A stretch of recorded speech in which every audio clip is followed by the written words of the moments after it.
Hey guys, for all you returning and all who are new, welcome to More Than the Back of the Book. I'm Brianna shooting out of Whippy, and it is currently January 18th.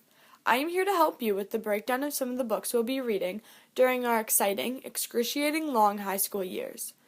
So today I thought I'd talk about two books I think everyone will be familiar with. One of Shakespeare's classics, Macbeth. So foul and Faraday I have not seen. How far is it called to Forres?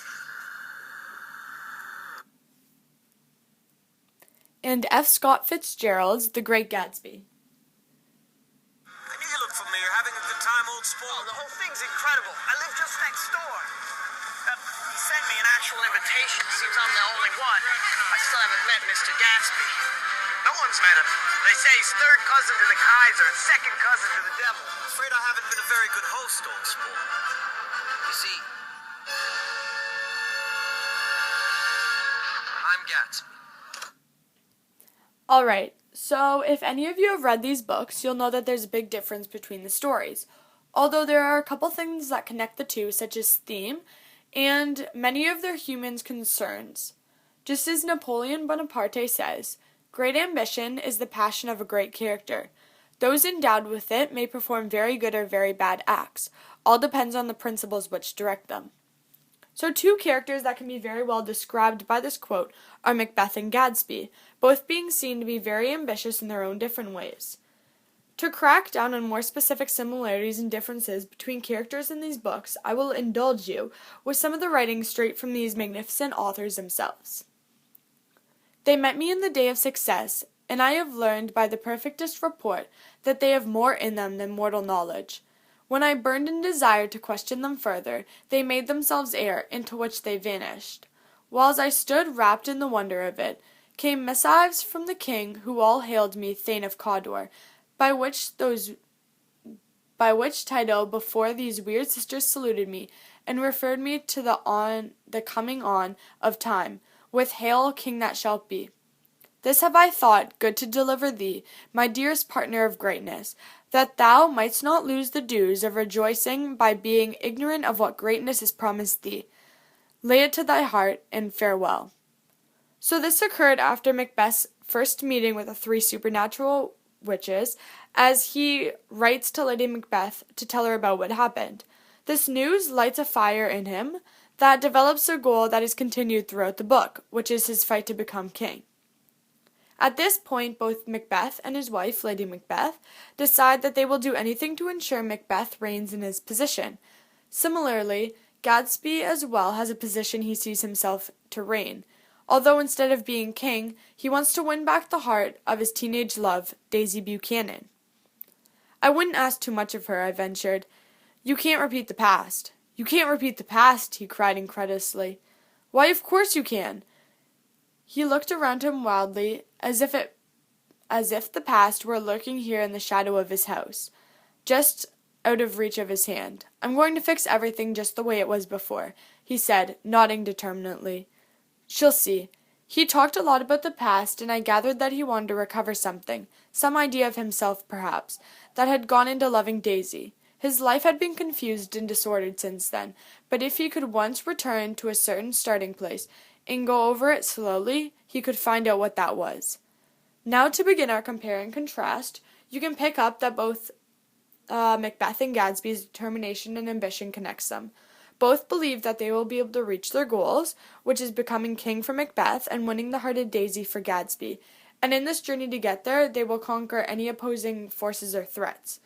It's this determination from Macbeth that causes him to slowly create his downfall, making him give up everything, which includes his morals, to do what he thinks will get him to the position of king. After he kills his first person and goes insane, he puts his seat as king first, driving him more and more crazy, and becoming blinded from reality.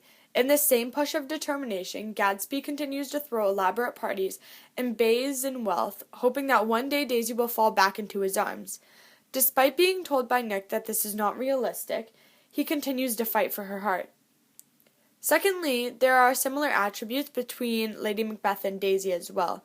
As seen in Lady Macbeth's dialogue after reading Macbeth's letter, Lady Macbeth is just as ambitious as Macbeth. Hie thee hither, that I may pour my spirits in thine ear, and chastise with the velour of my tongue all that impedes thee from the golden round, which fate and metaphysical aid doth seem to have thee crowned withal. So nevertheless, it can be seen that Lady Macbeth wants her husband to be successful and reign in a high title. With this, Lady Macbeth can be compared to Daisy in the way that both look for a husband or lover with a high title of importance.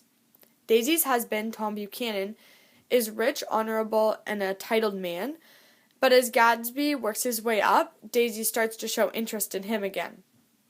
Now with that, it can be seen that along with this, Macbeth and Gadsby are both working to please their women and their needs with their actions of becoming king and wanting to win the heart back.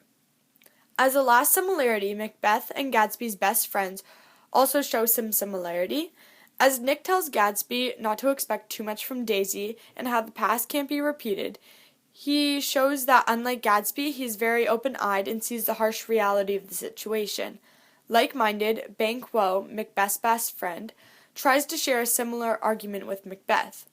That trusted home might yet enkindle you onto the crown. Besides the Thane of Cawdor, but 'tis strange, and oftentimes to win us to our harm, the instruments of darkness tell us truce. Win us with honest trifles, to betray cousins, a word I pray you. So both Nick and Banquo fail to see the situation as their best friends do. Both are realistic and are not deceived by the illusion that Macbeth and Gadsby are blinded by.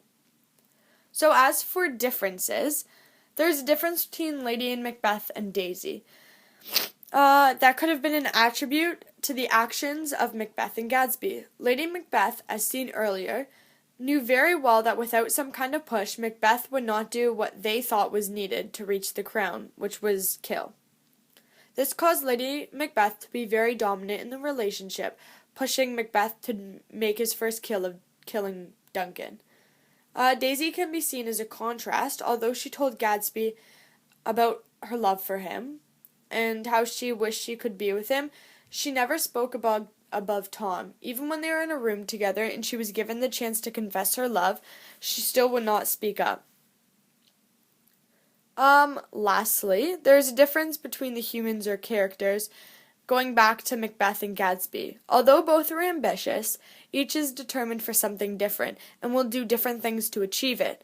Macbeth is single-minded on becoming the King of Scotland, and to get there, he is not